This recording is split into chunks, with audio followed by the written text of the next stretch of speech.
What is up, fam? This is Bolectric recording out of my temporary shop located in the Bay Area, California.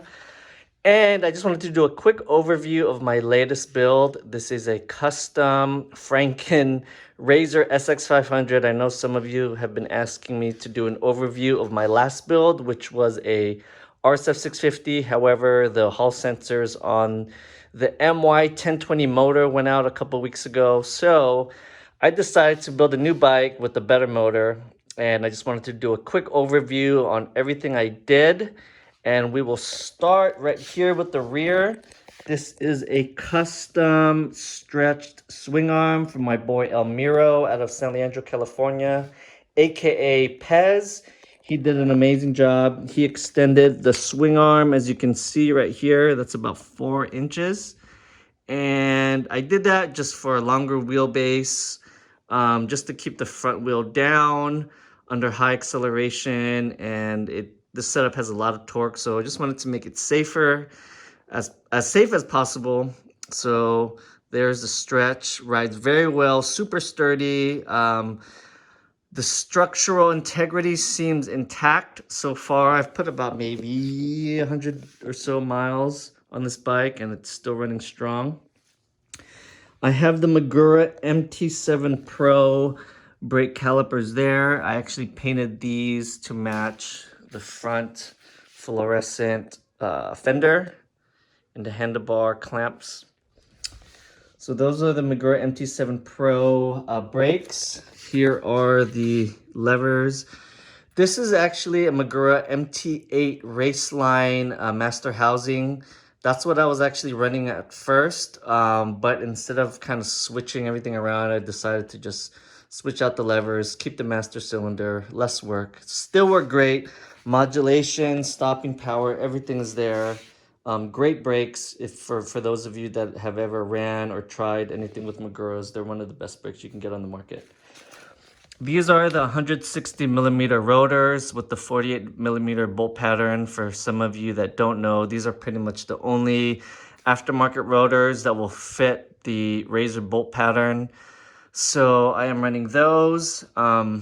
This is a Shimano caliper adapter I got off Amazon. I needed the extra height for these rotors on this RSF wheel. These are 3.5 by 10 PMT Blackfires.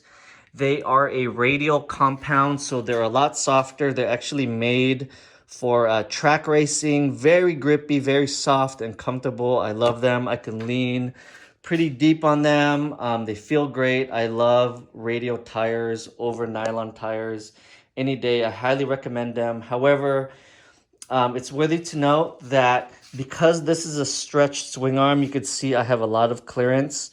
With the stock SX500 swing arm, which is right here, this tire size will not clear. I was running it with the brushless MY1020, and it did pretty much grind down the motor. I can show you right here where it kind of grinded down the housing a little bit from all the rubbing. So I don't recommend it.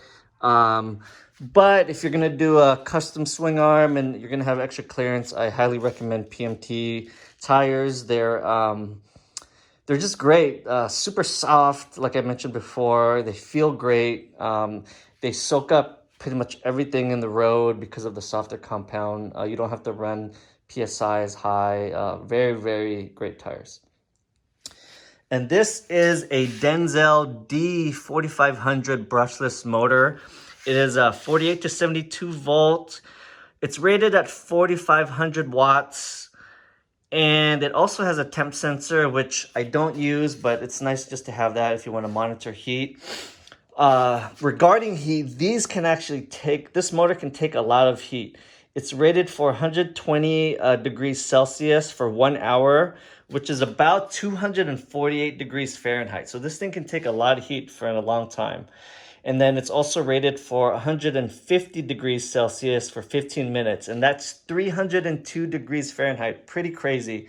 I think the highest I've got this motor to is maybe about 160, 165 degrees Fahrenheit. I am pushing a lot of amps through it. and that attributes to the crazy torque and acceleration this setup has. I'll get to the control in a little bit, but it is a great motor. I really like it over the MY1020. It is stronger. It could take a lot more heat. It doesn't flatten out as quick as the MY1020, but overall, just a better motor. You could tell, you know, it's just a little bit more robust with the build quality. It has the heat sinks pretty much built into the motor housing. Really good motor. And I'm running a 428 chain. This is a big chain. This is a 10-tooth sprocket. And this is a custom 45-tooth rear sprocket. Shout out to Electro Company for hooking me up with this. They got it custom made for me to fit the Razor RSF650 wheel bolt pattern. So this gearing right here gets me to about between 42 and 45 miles an hour. It's definitely geared for torque. Even with the extended 4-inch swing arm, I could pop wheelies very, very easy. I really love the torque on this setup. It's great. Since I'm talking about all the powertrain stuff, we'll get to the controller. This is a Kelly 48 to 72 volt 2430N. It is 90 amps continuous, 270 peak phase amps, and I am running this controller at 100% output, and that's why this setup has some crazy wheelie power, the acceleration, the torque. It makes it so fun to ride. I know a lot of people always ask, you know, how fast does it go, blah, blah, blah, but in my opinion, torque makes it just so much funner to ride. I mean, I would love to ideally have, you know, a little bit more top speed, but the torque on here, I mean, it gets to 40 miles an hour in a hurry. I'll upload some videos later on of some takeoff off the line and some wheelie videos. I'm still trying to practice my wheelies, still not the best. Trying to get on that Sornster status, you know. But great controller for the most part. It is a Squarewave, so it's very, very punchy. It does drain a lot of my battery because of just the waveform of the controller and running at 100 and all that stuff. But really happy with the setup so far. The battery is a 20S 7P Molicel P42a pack built by my boy Rattanak Sorn out of the Bay Area. For those of you that do not know Rattanak, we call him Knack. He's an amazing battery builder. He does full copper builds for pretty much any PEV. He does a lot for the Sorn. He did this one for me, which I was running on my custom RSF. So this is 29.4 amp hours. It has a 120 amp continuous, 300 amp peak.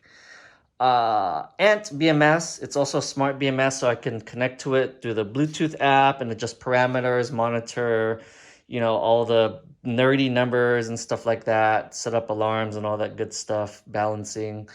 Great pack. So I did about a 25-mile ride a couple weeks ago with some of my boys here from the Rated EFAM, and I only lasted about 26, 27 miles, but there's a lot of hills. I was running my controller at 70, so I mean, it was still peaking at over 150 amps. So, you know, I should have been running my controller probably at around 30, which is like 80 amps. But this pack is definitely capable of over 30 to 40 miles, depending on your setup. So I was running my controller a little bit too high, but great pack, great range. I mean, I'm able to max out this controller with this amazing pack. For those of you that don't know, Molicel P42As are some of the best cells, in my opinion, on the market. They're rated for 45 amps per cell. I think rear world is maybe between 30 and 35 amps. And I have 7 in parallel, so this can take a lot of, it can put out a lot of amps. And I always tell people, you know, if you're gonna spend some coin, spend it on this board right here, because it'll just, you know, everyone always craves more after a while, so you might as well just spend something extra and get something that you can grow into. You could use it on other stuff and experiment. So that's pretty much the powertrain for the most part. Here's just a little 12-volt light. here I have it attached to a switch. There it is, and I also have some neon underglows under the seat. And that is being powered by this 12-volt step down. That is 72 volt to 12 volt. That's also powering my front headlight. I think this thing is like 12,000 lumens, something super crazy. It's really, really bright. A little blinding, to be honest, but no visibility issues with this light for sure. And then I also have a fan here at the bottom. That is a 12-volt fan wired to the switch. So it's a pretty strong fan. I don't know if you can hear that. It's pretty strong. So that, let's see, I wrote it down. That is rated for 230 CFM, which is pretty much the air pressure. And it can do supposedly up to 5,300 RPM. I really only run this on like maybe a hot day. And I have it oriented where it's actually sucking the air and pulling it down from the motor. Is it really necessary? Does it help? You know, meh. But I think it does help a little bit, you know, especially when I'm really just like hard on the throttle on a warm day. You know, pretty much any little cooling mods you can do with these things helps in my opinion. So that's why I have it. I don't run it all the time. Like I said, only like under hot days if I'm doing like a long ride, I'm really on the throttle and stuff. So there's the fan. Here is the Luna float seat. I have it mounted. I use the rivet gun. So here are some screws right here. And I put rivets through the bottom, which are pretty much up here. Can't really see it, but that's how the rear is mounted. And then I have just some screws going into the little tabs from the front, and it's pretty secure for the most part. So that's how I mounted the seat. Certified zip tie technician for the Kelly controller. I have a voltage meter right there. Those are just coming to the positive and negative leads on the Kelly controller. And then here is my on and off switch from Electro company. This is their Pro throttle. Really great. The spring's stiffer than their light throttle. I really like this throttle. Very smooth, great modulation, very predictable.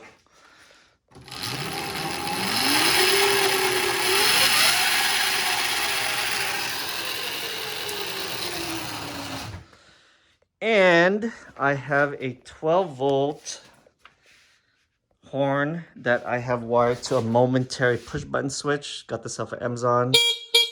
Pretty freaking loud.